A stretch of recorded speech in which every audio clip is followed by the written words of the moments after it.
Hey guys, I'm back, and I'm going to be reviewing the first episode of Arrow. Now, if you don't know, Arrow is a TV show that just premiered, and it is based on the comic book Green Arrow. So yeah, gonna get right into this.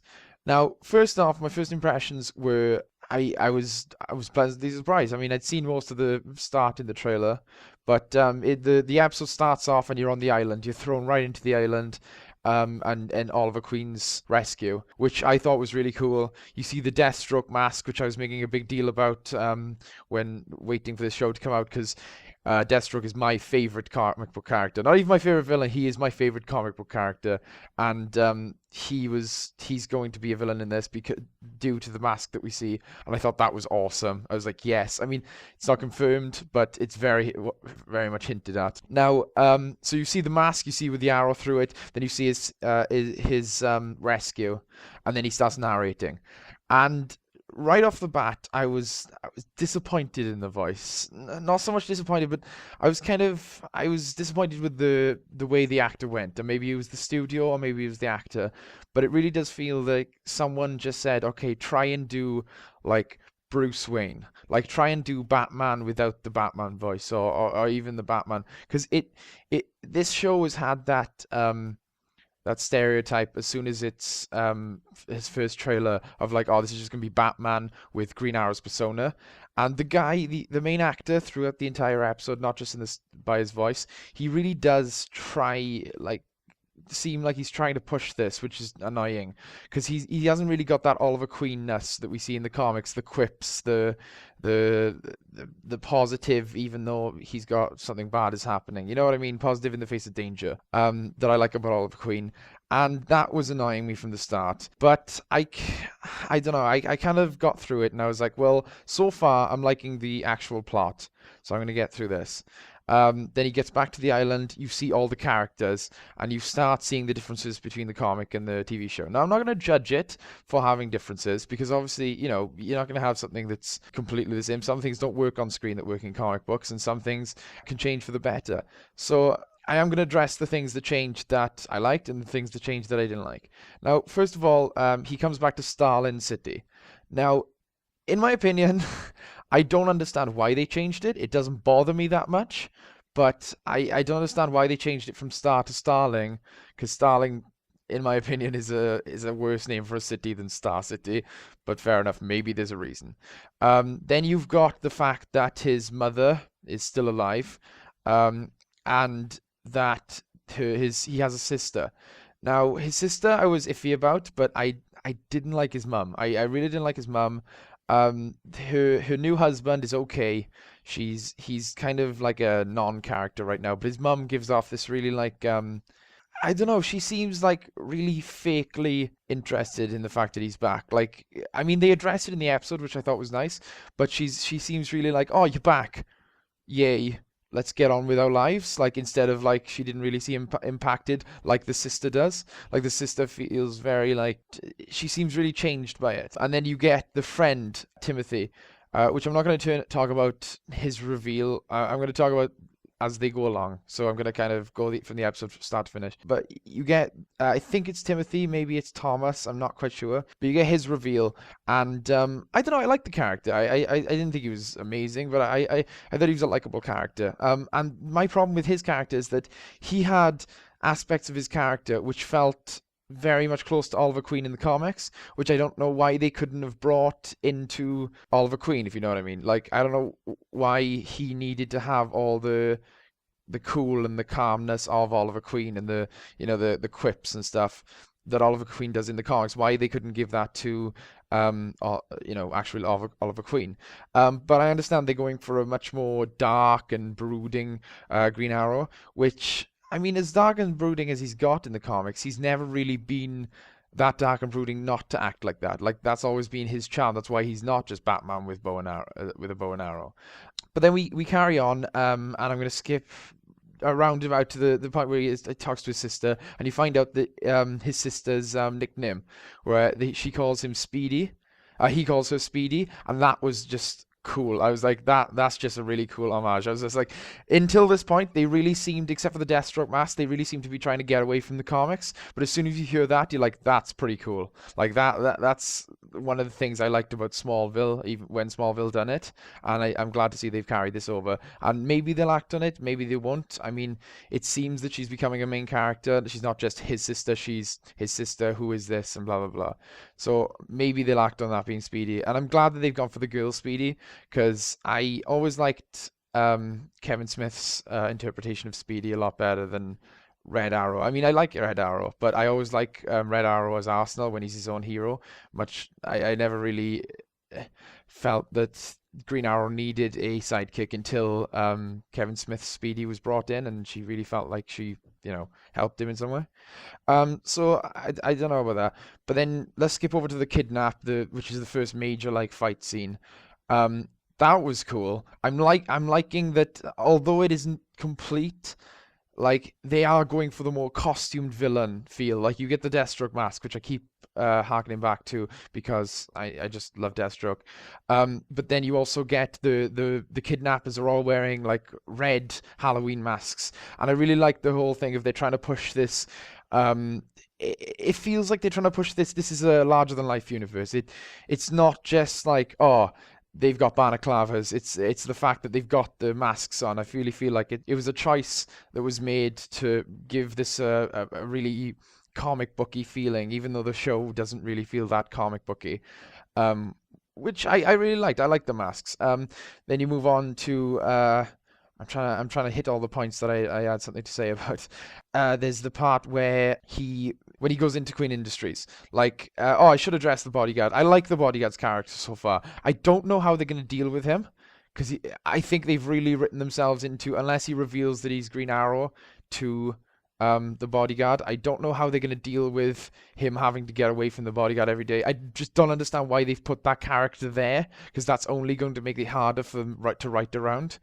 But I don't really care. He could turn out to be like his accomplice, like his Alfred, which would be cool. But I really hope they don't keep it as like, oh, he's got to find a way from the bodyguard, and he can't just keep knocking him out. But yeah, then we move on to him setting up his kind of base of operations, which I really liked. I really like the whole thing he's got going, where there's very green lights and it's in the old Queen Industries building.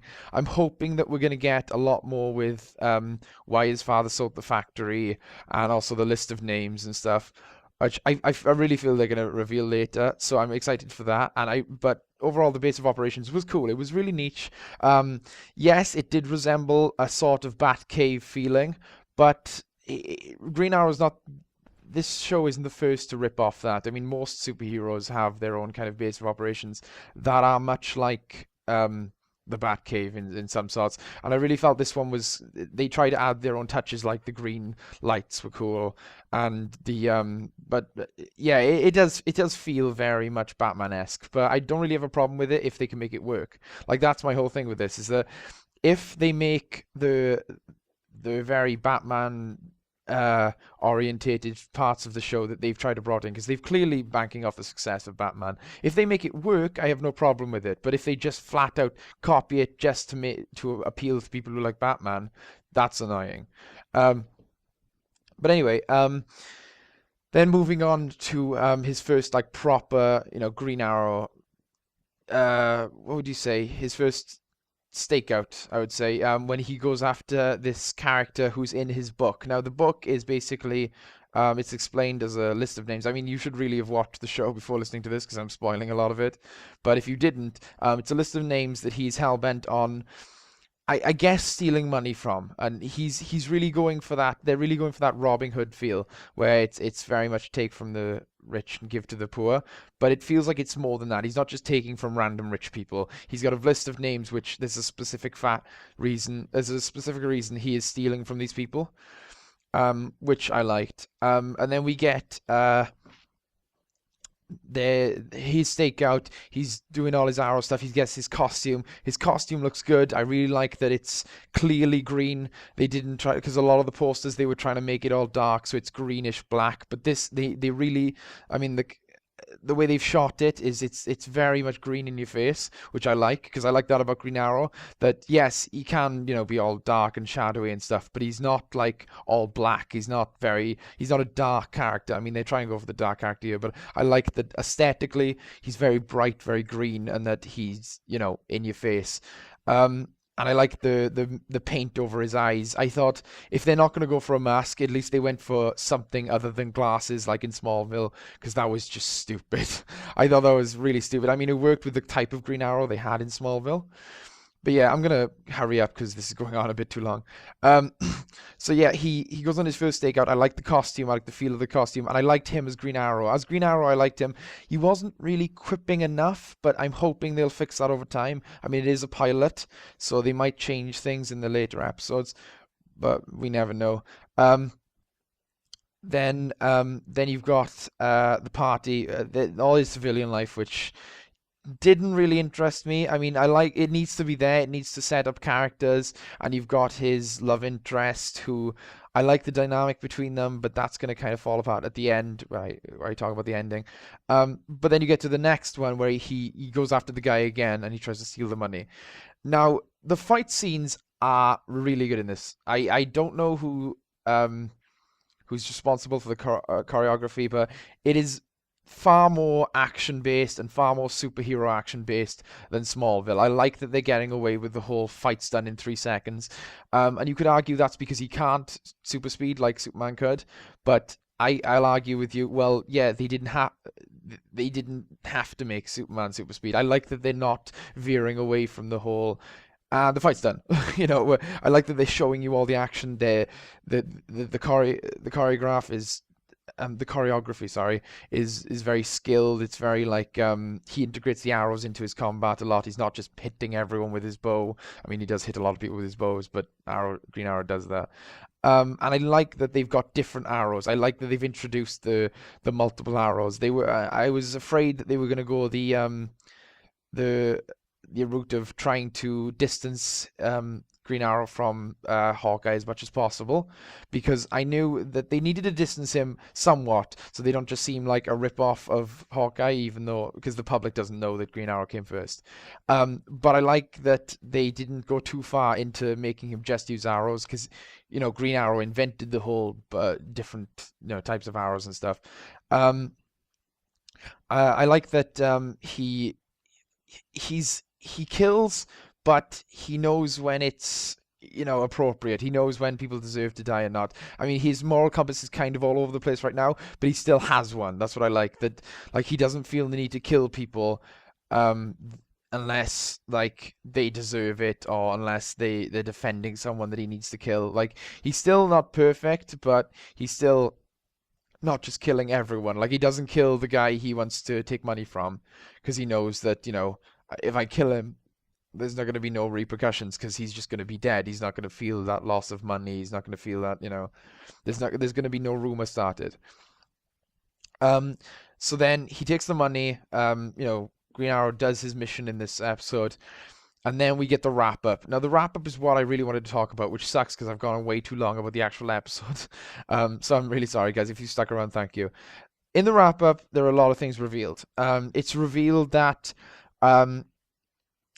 his friend Tom, whatever his name is, his main friend in the series, and his love interest, the one that is clearly going to be his love interest. It's revealed who they are and what they're doing. Now those two they've kind of got a thing going on. They've got a romantic thing going on, which I'm fine with. I thought that was a really cool spanner in the works. I thought that was really cool. Like it's going against cliches, but it's also falling into a lot of cliches that have been created, if you know what I mean. Like, it's going against the ones that you think where she just falls in love with Green Arrow, but it's also a cliche in itself that happens all the time in TV shows. But I'm okay with it. They could work with it. But then she calls Tim. If you don't want to know, if you missed it in the episode, or if you haven't seen the episode and you want to watch it, go watch it. But she calls Tim Merlin. And that was like, from the get-go, I was like, that is cool. Like we're now going to see this character progress and become a much bigger part. I mean, if they handle it well, he could become a much bigger, and this could be a really cool plot line. And I thought that was really cool. Like, just the reference to something like that is just it's just enough to be like, this show is listening to the comic book. It's not just like they've picked up a Green Arrow comic and gone, this guy looks cool, let's make a Batman parody. They're they're studying their source material, and that's even more so shown when we hear that um I think it's Lorna Lance or something. Her first name is Dinah. It's revealed, and I was like, that's cool. Like, they've not just made up a random love interest. And she's got brown hair, which, if you know who Dinah Lance is, which is Black Canary, for the first, I think it's the first, like, until Green Arrow like dies the first time in the comic books, she wears a wig when she's Black Canary, and she's got brown hair. And I was like, that's cool because they can still work with that. Like, I've seen a lot of people like, oh, how she looks nothing like Black Canary, but I'm like, yeah, but Black Canary wears a wig, and she could actually be Black Canary. Now, her as Black Canary, I'm not sure. We don't see enough of the character, so I can't really comment on that. And the same with him as Tim, or I'm just gonna call him Tim. Tim as Merlin. Um, I don't know. Merlin is one of my favorite villains, and I really don't want them to mess him up. But the fact that they're doing him just excites me. And then we get the final reveal, which is that his mother is actually the mastermind behind his kidnapping. This kind of felt like it. I don't know. I kind of felt like it came out of just like, oh, shock factor. Like the reveal before that, they all felt very much like building up to it, and that these characters seem important, but you can't really know why yet. And then you get revealed. Whereas his mother, she didn't really show any signs of that, except for what I was saying later, where she doesn't really seem that it's that big a deal that her son's back. Like, she seems distanced from her son. But I still don't feel that's a good thing, because you'd you'd want to put on a better show than that. Like, and everyone's reacts like she's being a perfect mother. People would point her out, and I don't know. I feel like this is the final one, the final announcement, which is when his mother is the mastermind behind the kidnap and that she's a villain. That that's something I'm gonna have to wait and see. But that's something I didn't really enjoy the first time. I mean, it can make for an interesting family thing, I guess, but it's something that I didn't really go whoa at. Like, the show really felt like it was trying to make me do. So yeah, that was my, I guess, in depth. I mean, it was 18 minutes long, so that was quite in depth for one episode of a TV show. That was my review of the first episode. Depending on what happens in the second episode, I might just leave the series now and review the entire series, or I might do a quickie review on each episode. I swear they won't be this long. A lot of what I've been thinking about and what I've been anticipating has paid off. Some of it has paid off well, and some of it has paid off badly. But I guess that because my other Arrow video did so well, and because I had so many points in that I wanted to kind of address them all, I will go back and listen to them, and if there's any points that I raised in that video that I didn't address in this one, it's either because they just haven't been addressed yet in the series, or I just forgotten them, and I will get back to that in a later review. But yeah, comment below whether you want me to do short reviews of every single episode, or do you want me to wait to do a review of the entire series. It's up to you. I hope you enjoyed, and I hope you post your opinions of the first episode in the comments or as a video response, any which way. And yeah, thanks for listening, guys.